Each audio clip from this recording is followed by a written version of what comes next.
Hello and very warm welcome everyone. Today we are going to take up some important question and answers from the chapter Lost Spring. Stories of Stolen Childhood written by Anish Jung. Anish जंग ने इस chapter को लिखा है जो उनकी famous book lost spring stories of stolen childhood से लिया गया है। स्प्रिंग जैसा कि हम सभी जानते हैं, स्प्रिंग होता है बसंत ऋतु। और बसंत ऋतु, जिस तरह से बसंत ऋतु किसी भी वर्ष का सबसे खूबसूरत समय होता है क्योंकि इसमें रंग बिरंगे फूल खिले होते हैं, मौसम बड़ा सुहावना होता है, ना अधिक गर्मी होती है ना अधिक जाड़ा होता है। Everyone enjoys this period of the year. हर व्यक्ति इस समय का आनंद लेता है। Childhood is the prime time of one's life. उसी तरह से जो चाइल्डहुड होता है, जो बचपन होता है, वो किसी व्यक्ति के जीवन का सबसे सुहाना समय होता है क्योंकि वो उस समय बेफिक्र होता है, पूरी ज़िंदगी का वो आनंद लेता है। वो जीवन की कठिनाइयों से, परेशानियों से वो उसका कोई सामना नहीं हुआ होता है।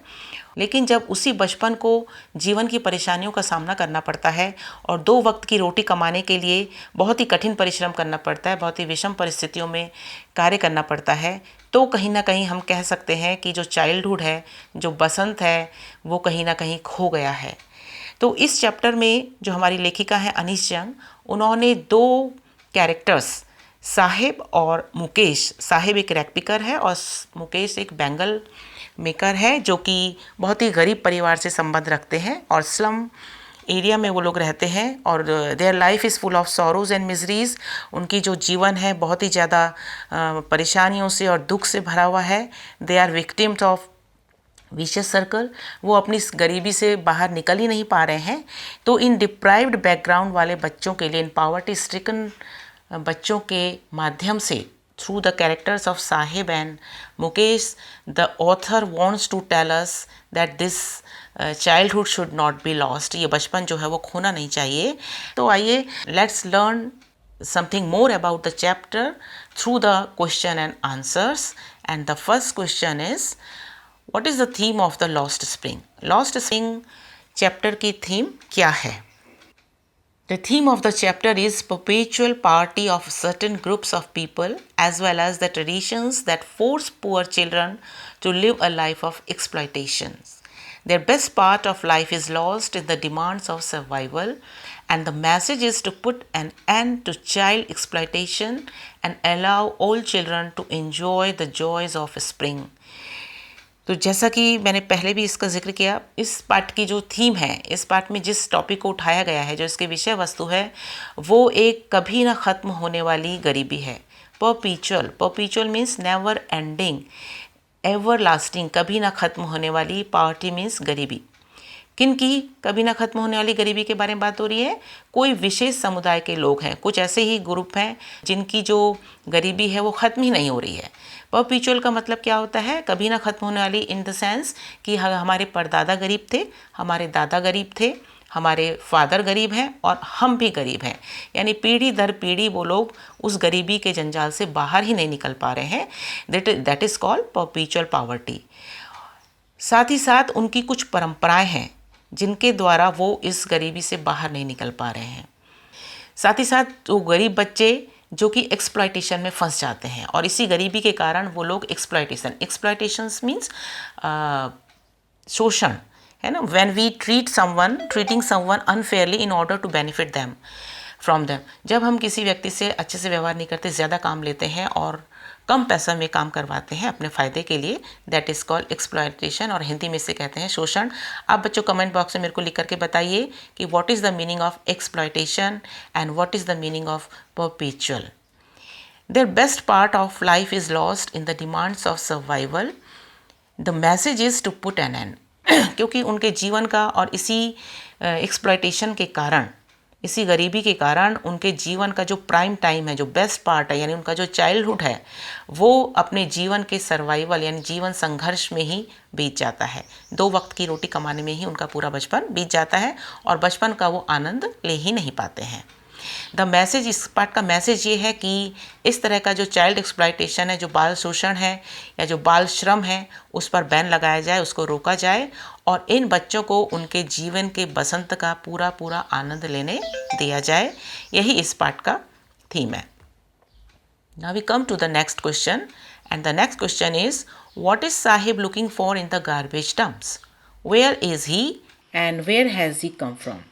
What is Sahib looking for? Sahib garbage dumps में यानी कचरे के ढेर में वो क्या ढूंढ रहा है? डम्प्स माने heaps, piles.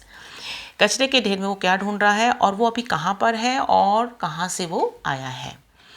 To Sahib is looking for coins, rupee notes and something valuable and useful like gold in the garbage dumps. Sahib garbage के डम्प्स में, कचरे के ढेर में कुछ कॉइन्स ढूंढ रहा है, कुछ सिक्के ढूंढ रहा है, कोई रुपए नोट ढूंढ रहा है, कुछ नोट्स ढूंढ रहा है और कुछ ऐसी कीमती चीज़ को ढूंढ रहा है जो कि उसके लिए सोने के समान कीमती है।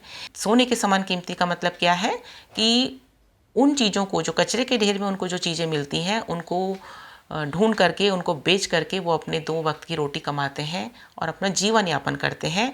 इसीलिए इसको कहा गया है कि जो कचरे के ढेर से जो चीज़ें उनको मिलती हैं वो उनके लिए गोल्ड के समान ही कीमती हैं। ये सारी बातें आपको साहिब के कैरेक्टर स्केच में भी हमने बताई हैं और उसका लिंक आपको डिस्क्रिप्शन में मिल जाएगा। आप चाहें तो उसका कैरेक्टर देख सकते हैं डिस्क्रिप्शन में जा कर के। ही लिव्स इन सीमापुरी, वो सीमापुरी में रहता है, जो कि सीमापुरी एक झुग्गी झोपड़ी बस्ती है जो कि दिल्ली के आउटस्कर्ट्स यानी आउटर एरिया, जो उसका बाहरी इलाका है, उसमें स्थित है। वहीं पर आकर के ये लोग रहते हैं और वो बांग्लादेश से आया है। 1971 में वो बांग्लादेश से आया था क्योंकि वहाँ उनके जो खेत थे, उनके जो घर थे वो तूफ़ानों में बह गए थे, ख़राब हो गए थे, समाप्त हो गए थे, नष्ट हो गए थे। When many storms swept away their fields and homes. Next question is what makes the city of Firozabad famous? Firozabad शहर को क्या चीज़ प्रसिद्ध करती है, यानी फिरोज़ाबाद प्रसिद्ध क्यों है? The very answer is very simple. Firozabad is the center of India's glass blowing industry and is famous for making bangles. Firozabad पूरे इंडिया का एक ग्लास ब्लोइंग यानी ग्लास बनाने का एक कारखाना, एक इंडस्ट्री के लिए बहुत फेमस है, जहाँ से कि चूड़ियाँ बनाई जाती हैं। Now the next question is mention the hazards of working in glass bangles industry. Glass bangle industry में काम करने की क्या क्या हैज़र्ड्स हैं? हैज़र्ड्स का मीन्स रिस्क, यानी जोखिम। क्या क्या खतरे हैं ग्लास बैंगल इंडस्ट्री में काम करने के लिए? And the answer is workers have to work in inhuman conditions in front of the hot furnaces with high temperature in dingy cells without air and light. Glass blowing industry में जो भी बच्चे, जो भी कर्मचारी काम करते हैं उनको बहुत ही इनह्यूमन, अमानवीय परिस्थितियों में काम करना पड़ता है। अमानवीय मतलब which are not suitable for humans, ऐसी परिस्थितियाँ जिनमें कि काम करना बहुत ही ज़्यादा मुश्किल है, असहनीय है। और उनको छोटे छोटे कमरों में, डिंजी माने होता है वेरी डार्क एंड ग्लूमी, बहुत ही अंधेरा, डल, ऐसे कमरे जहाँ पर कि अंधेरा है, जो कि बिल्कुल नीरस है। और सेल्स कहते हैं छोटी छोटी कोठरियों को। तो ऐसे छोटी छोटी कोठरियों में उनको गरम गरम भट्टियों के सामने काम करना पड़ता है। हॉट फर्नेसेस, फर्नेसेस कहते हैं भट्टियों को।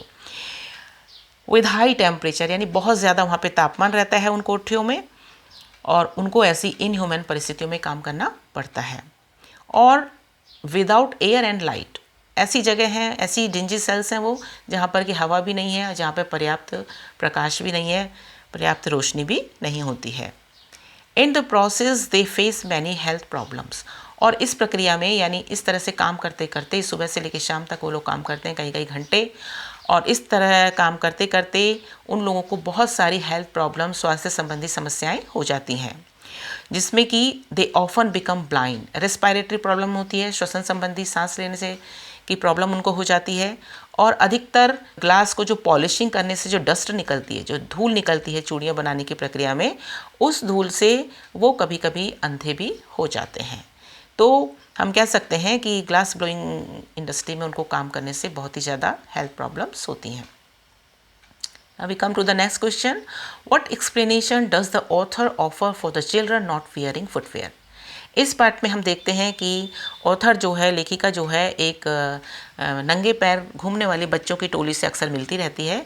तो वो बच्चे लोग चप्पल नहीं पहनते हैं, फुटवेयर मीन्स चप्पल, शूज़ वगैरह वो नहीं पहनते हैं। तो इसका क्या कारण है, क्या एक्सप्लेनेशन, क्या उसका रीज़न बताते हैं लेखिका? आइए देखते हैं इसका answer. The author's explanation for the children not wearing footwear is that it is a tradition in their families to stay bare foot.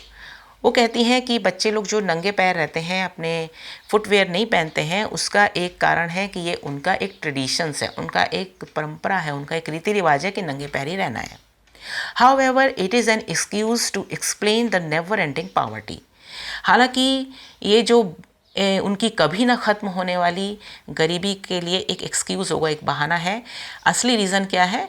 The real reason for not wearing the footwear is that they are very poor, they are unable to buy the footwears for themselves, कि वो लोग बहुत गरीब हैं और अपने लिए footwear वो नहीं खरीद सकते हैं। This is the main cause of their bear foot.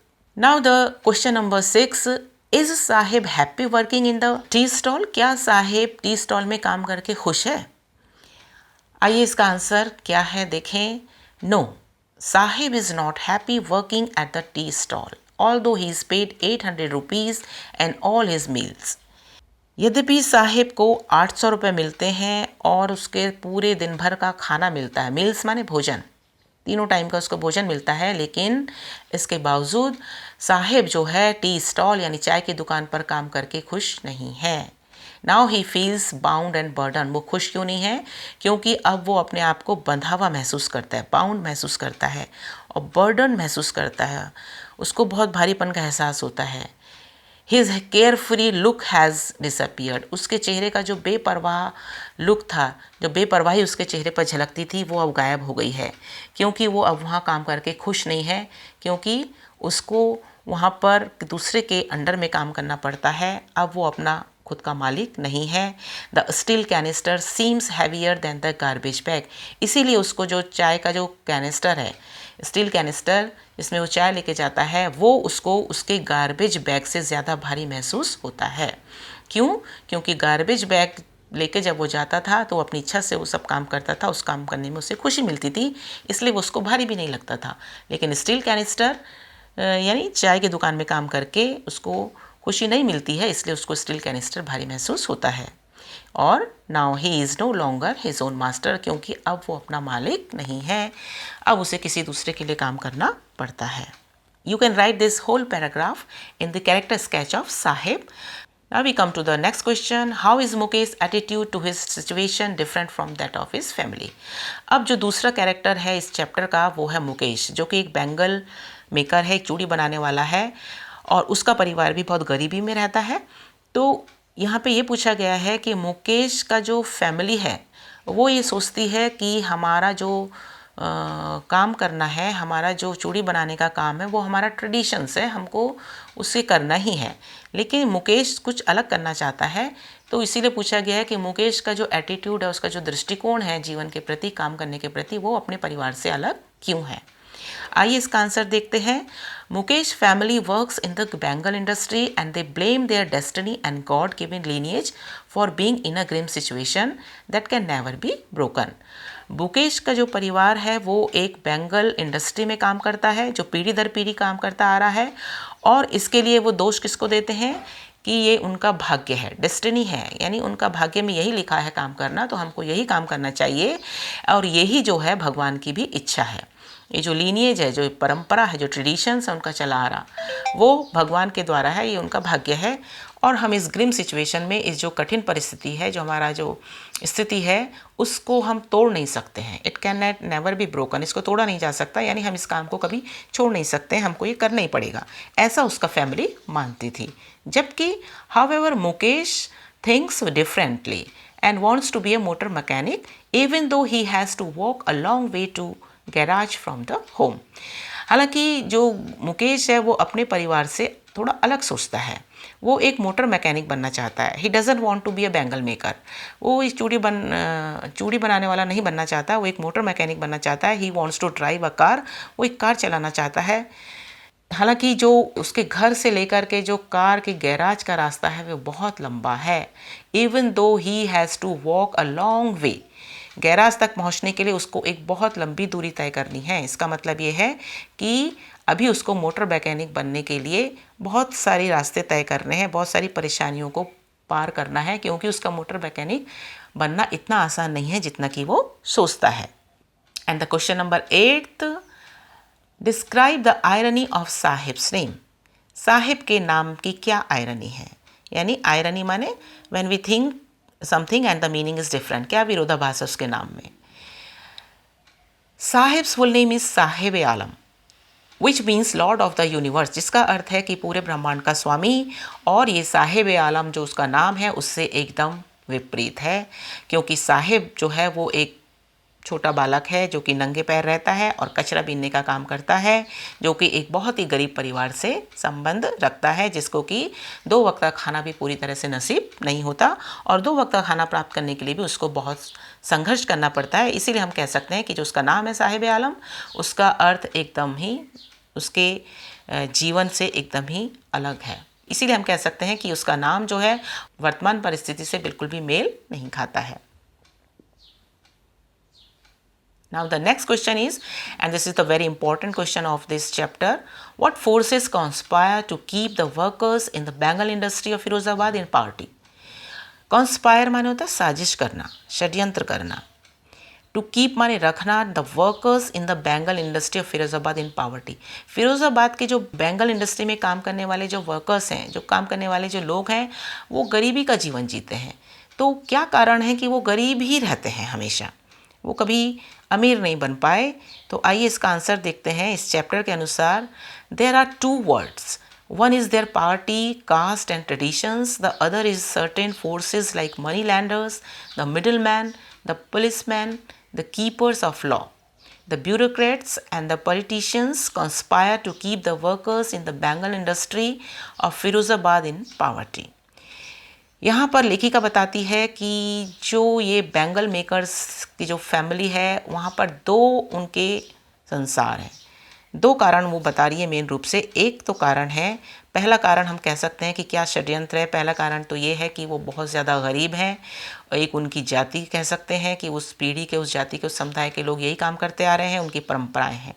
यानी उनकी गरीबी, उनकी जाति और उनकी परंपरा ही उनके गरीबी का कारण है, कि ये मान लिया जाता है कि ये लोग यही काम करेंगे, जैसा कि वो लोग स्वयं भी सोचते हैं।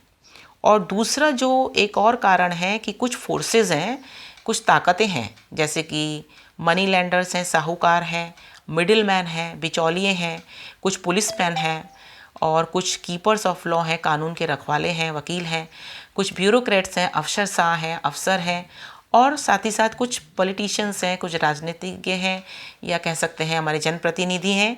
ये सब मिल कर के उनको गरीब रखने के लिए षड्यंत्र करते हैं, ऐसा लगता है। क्यों? क्योंकि वो क्या करते हैं, together they impose a heavy burden on them. ये सब के सब टुगेदर मीन्स साथ साथ मिल कर के उनके ऊपर एक बहुत ही भारी भार को थोप देते हैं, इम्पोज कर देते हैं। मतलब कोई ऐसा भार जिससे कि वो बाहर ही नहीं निकल पाते।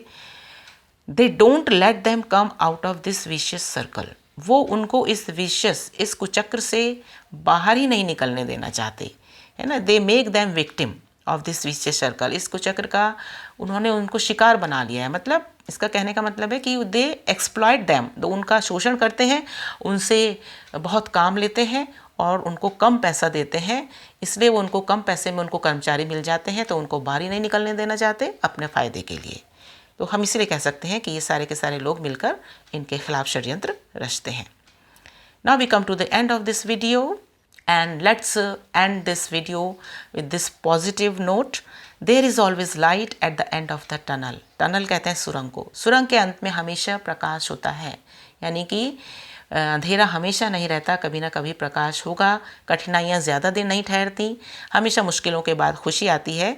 तो लेट्स होप, हम भी ये आशा करें, ऐसी उम्मीद करें कि ये जो बचपन है, जो बच्चों का बचपन कहीं खो गया है, वो अब फिर से उनको वापस मिल जाए और फिर से उनका जीवन वैसे ही खुशहाल रहे और वो अपने इस बसंत का, अपने इस बचपन का पूरा पूरा आनंद उठा सकें। Thanks for watching, keep practising, keep learning, take care and goodbye.